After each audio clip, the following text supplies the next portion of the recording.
আইন শৃঙ্খলা রক্ষাকারী বাহিনী ছাড়া কারো অভিযান চালানোর অধিকার নেই উল্লেখ করে স্বরাষ্ট্র উপদেষ্টা লেফটেন্যান্ট জেনারেল মোহাম্মদ জাহাঙ্গীর আলম চৌধুরী বলেছেন, আইন শৃঙ্খলা রক্ষাকারী বাহিনী মব প্রতিরোধে কাজ করছে।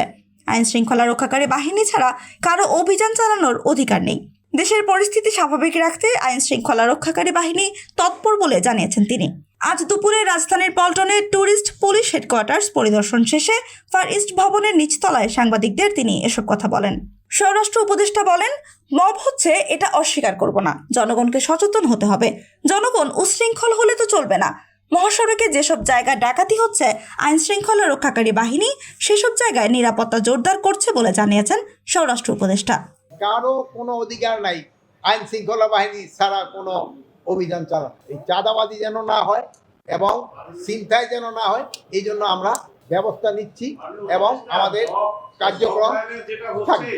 এর আগে ট্যুরিস্ট পুলিশ হেডকোয়ার্টার্সের কনফারেন্স রুমে ট্যুরিস্ট পুলিশ প্রধান মোহাম্মদ মাইনুল হাসান অতিরিক্ত আইজিপির সভাপতিত্বে প্রধান অতিথি স্বরাষ্ট্র উপদেষ্টা লেফটেন্যান্ট জেনারেল মোহাম্মদ জাহাঙ্গীর আলম চৌধুরী এবং ট্যুরিস্ট পুলিশের ঊর্ধ্বতন কর্মকর্তাদের মধ্যে এক মতবিনিময় সভা অনুষ্ঠিত হয়।